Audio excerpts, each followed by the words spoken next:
Ever felt like you're dating the same type of person who's wrong for you over and over again?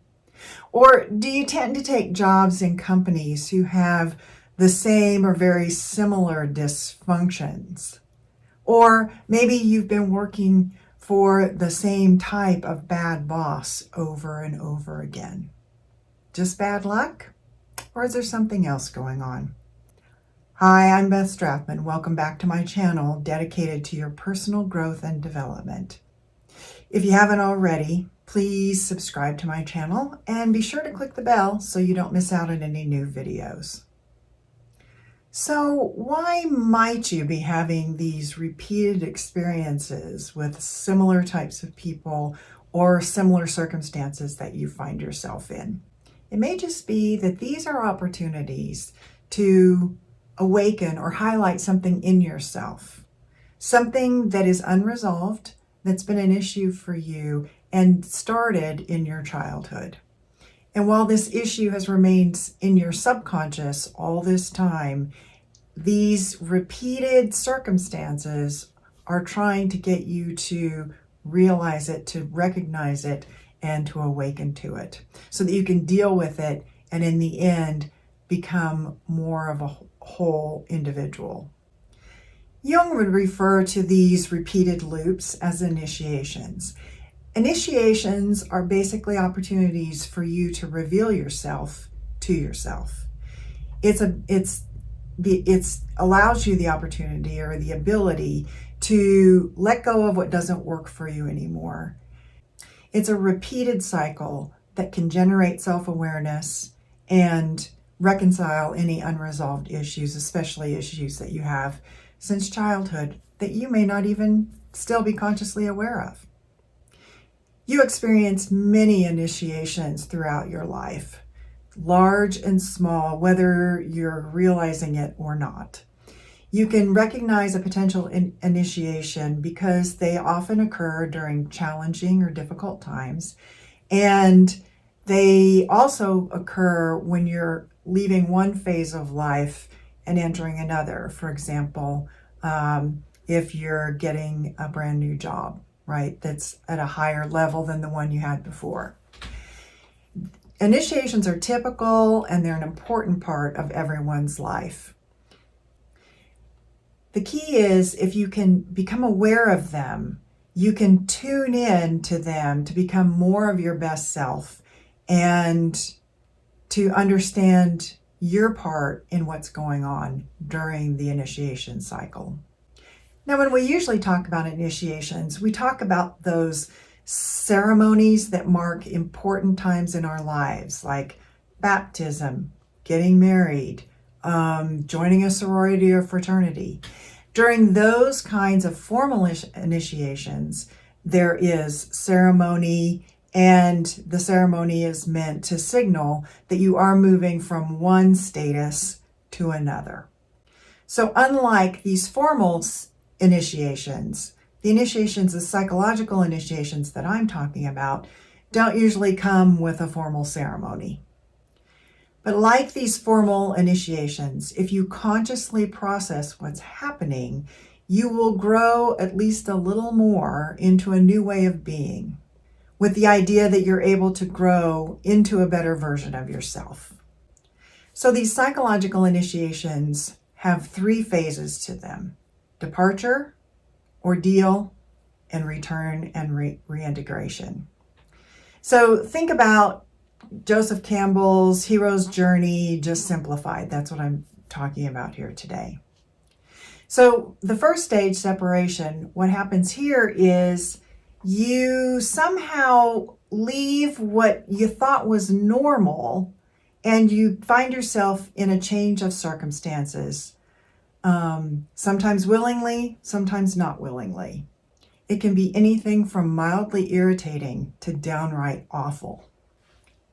In the ordeal phase, with some awareness, you can actually step back and see what's going on, and that's very important for this stage. So the key in the ordeals, in this idea of stepping back and looking at what's happening, is to start to get into some of these thoughts and behaviors that have been a part of you that have heretofore been unconscious. So you're making the unconscious more conscious so that you can deal with it. Again, it usually goes back to things that are left over from childhood that were unresolved.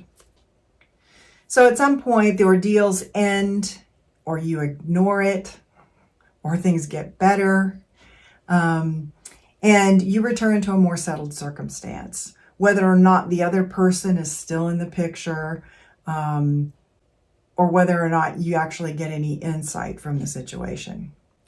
During the third phase, which is return and reintegration, best case is throughout the ordeals, the previous stage, you would have got some insight into what's going on. And so you can reintegrate yourself into a new way. You can reintegrate yourself into a new way of being, into your new normal, and transformed into a better version of you. If you don't get an aha during this cycle, then guess what? The same kinds of people, the same kinds of situations are going to come back, and you're going to keep revisiting these same issues until eventually, hopefully, you will have some insight into your part in the situation. As Jung is famous for saying, what you resist persists. So if you resist getting insight, if you're not aware of these initiations, the same kinds of situations and interactions are going to persist. So just as an example, let's say you work with someone who, for whatever reason, is kind of irritating to you, or they're challenging to work with. Your interactions with this challenging person represent a separation, first phase of the cycle, from what is normal. Maybe you usually get along with almost everyone. And now you've entered a different world. You're in an ordeal now of maybe nasty comments, being ignored, being hassled, being irritated, whatever it is between you and this person. It's a different world than what you're used to. So with this other person, there's usually at least one aspect that makes it hard to have a quote unquote good relationship with them. So since it's hard, it's an ordeal. So you're in the second phase. So your usual way of relating to people don't work, or maybe they irritate you in some way, shape, or form, and you're not open to making the relationship work. You might see the other person as incompetent, careless. So you always have to pick up their slack. You might feel threatened by them or put down by them. Any number of things could be going on. So whenever someone is irritating or challenging for you to work with, this is a good signal that there's something going on within you. There's this set of circumstances, or the way the person behaves, or who they remind you of. That's a signal to take a good hard look at yourself and to look at the dynamic that is being created between the two of you. What might happen is maybe you recognize an insecurity that you have that contributes to the interaction. Maybe that person reminds you of a parent or sibling, and there's some aspect of them that irritates you, and that reminds you subconsciously of that relationship that you had when you were a kid with that parent or sibling. It might be that you're acting out some kind of childhood hurt, or you're trying to work through that hurt, or trying to work through conflict that you had with a family member when you were a child. So once again, if you fail to reflect on these things, that same pattern that might have started back in your family dynamic is going to keep repeating yourself. You're going to keep being confronted with people who remind you of that family member, or that remind you of a certain situation where you experience some kind of hurt from childhood. So the real beauty of these initiations, these informal psychological initiations, is that it is a true opportunity for self-reflection. So if you open yourself up to the experience of them, then you can learn more about yourself, you can become who you're really meant to be, And when you fully integrate the lessons of these experiences, you not only resolve those childhood issues, you develop a deeper sense of yourself.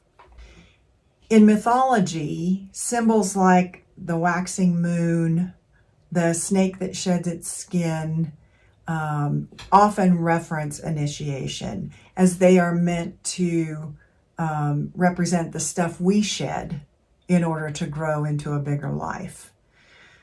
The idea is to die to who we are to become a better us. Often, too, you'll see a character go into the forest, they'll go underwater, they will go into the underworld, as is famous in Greek myth.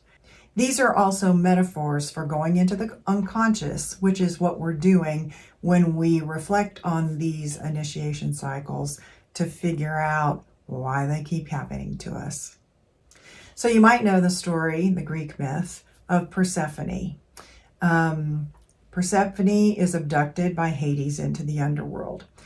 Some interesting things about this story is, at the beginning of the story, Persephone is a young maiden, it's probably in her teens, and she is referred to as Kore, K-O-R-E. So then she gets dragged into the underworld by Hades, who wants to marry her. And during her time in the underworld, she knows that if she eats anything, she's going to be stuck there forever, because that's the rule of the underworld. If you ingest anything, then you got to stay in the underworld. So she refused to eat the entire, for most of the time that she's down there. Until Hermes comes. Hermes is the messenger god who represents communication. And he brokers a deal with Hades to release Persephone. So it's not until Persephone knows that she's going back to the above ground world, to the world where she was living with her mother, that she eats a few pomegranate seeds. I mean, after all, she hasn't had anything to eat for a number of days. Once Persephone is returned above ground, then she was known as now the queen of the underworld. She was no longer Kore, the maiden. She's now queen of the underworld. And because she had eaten the seeds, then although she didn't have to stay in the underworld for all year round, forever and ever, she had to go back to the underworld a few months of the year to represent the seeds that she had eaten there. Additionally, according to the Hymn of Demeter, which is a poem that we have from Homer that describes how the Greeks thought about this myth, the goddess Hecate, who is the goddess of wisdom, among other things, after Persephone returned, Hecate was meant to walk before her and after her, meaning that this goddess of wisdom surrounded her. So we see Persephone coming out of the underworld with some sort of wisdom that went with her wherever she went. So like Persephone, when you go through these initiations, if you ingest and digest seeds of wisdom, then you'll have new learning and new realization that ties you to the experience that you gain from the experience. So if you approach your initiatory experiences consciously, then you will emerge from them with a newly gained wisdom that helps you to have new insights and resolve old ways of being so that you can grow into a bigger life. There will be more challenges ahead, more initiations, as though each is tailor-made for you to grow as a person. But if you don't take time to reflect on and integrate the seeds of wisdom that you gain from each initiatory experience, you will remain stuck, repeating the same unpleasant patterns over and over again. Take your initiations seriously. Thanks for watching.